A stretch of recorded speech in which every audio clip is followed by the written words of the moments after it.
Okay, we are here with Marc Brunet, and you can talk about who are you and when you started with 3D. My name is Marc Brunet, and I am a Canadian artist. So I was born in Canada, and I've been doing art my entire life, pretty much. How I got started in the industry was a little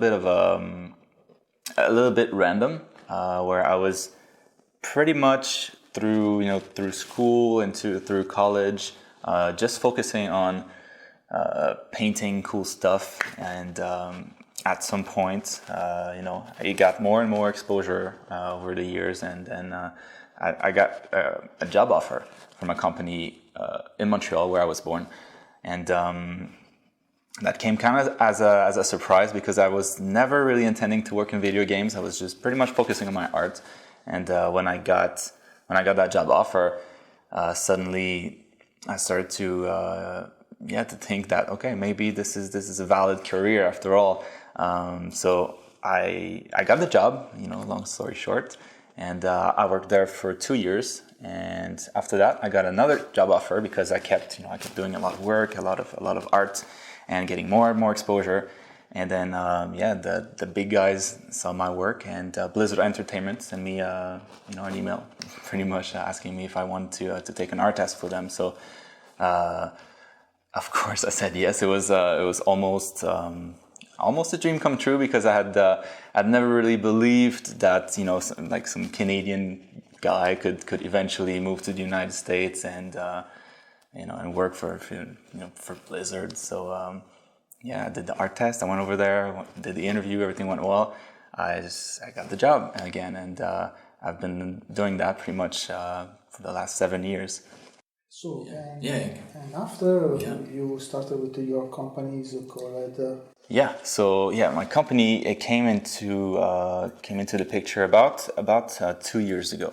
So while working at Blizzard, I kind of had achieved my goal, and then I started to look for the next thing. What's next after that, and what can I do? What can I do that's a little bit bigger? And I was always interested in teaching, so I started a YouTube channel and started posting tutorials on whatever, like a bunch of different things on painting, on anatomy, all that kind of stuff, and it got a lot of attention, and I got more and more into it, so I started to do a lot more of it, and eventually became pretty big, to the point where it was a little bit hard to manage and reply to everybody and answer to all the comments. And so I turned it into a website, like a small website where I would group all my tutorials in there, and pretty much have like a forum so that other people could help me answer the questions and all this stuff. And then after a while, it got a little bit harder for me to have to create all the content, because I was essentially creating all the content for the website. And after a while, I thought people would get bored of that because it's just me. So I was trying to get other artists, and then it eventually became an entirely different business. So it started to be really like a business where it became Cubebrush.co, which is my business now. There we go. And it's a marketplace, a really big marketplace for art resources. So everything digital, art related. So tutorials, brushes, textures, 3D models. There's a lot of awesome content on there. And everybody can open their store. Everybody can sell their own content, and it's been awesome. So that's like where I am right now.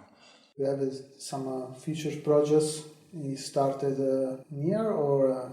That is the big project. So Cubebrush.co launched a little bit under 3 months ago. So it's fairly recent. It's already growing really rapidly, really quickly. So for the foreseeable future, this is definitely like my full-time thing. We'll see how it goes. Try to get this to be something pretty big. Do you have some advice for young artists is starting now? Yeah, of course. I get a lot of questions all the time about people that are just starting in industry, or not even in industry, but starting artists that want to do kind of the same things, you know, like working for companies like, you know, big companies like Blizzard that work in video games.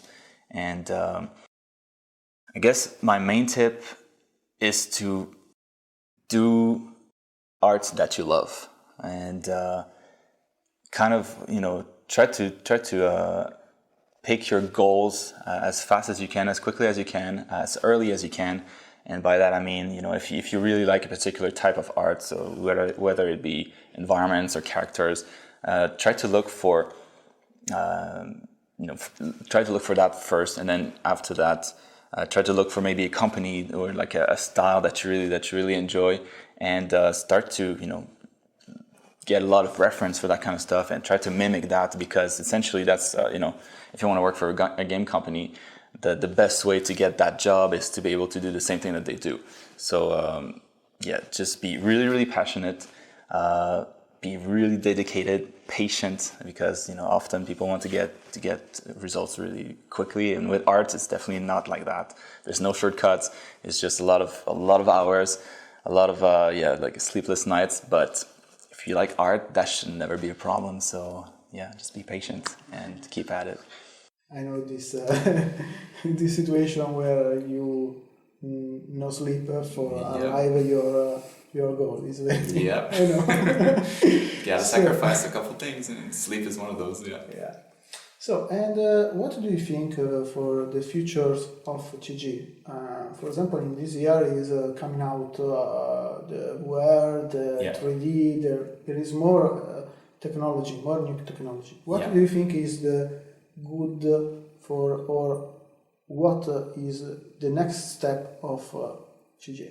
The way I see that it's going to change a lot. So, like in games and films, I don't think that's gonna, like for the near future, I don't think that's gonna change that much. Other than maybe, you know, virtual reality, where, you know, things might be a little bit more immersive. But I think what's really big that's about to kind of happen is 3D printing. And, you know, of course, if you're printing stuff in 3D, you have to have somebody that's kind of modeling it.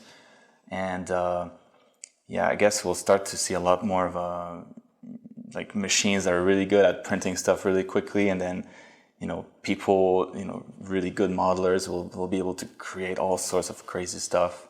And I'm really excited to see where that's going. Of course, you know, I'm in video games, so I can't wait to be able to immerse myself completely in a game world where it's not just one screen that you're looking at, but you can like look around. That's going to be awesome.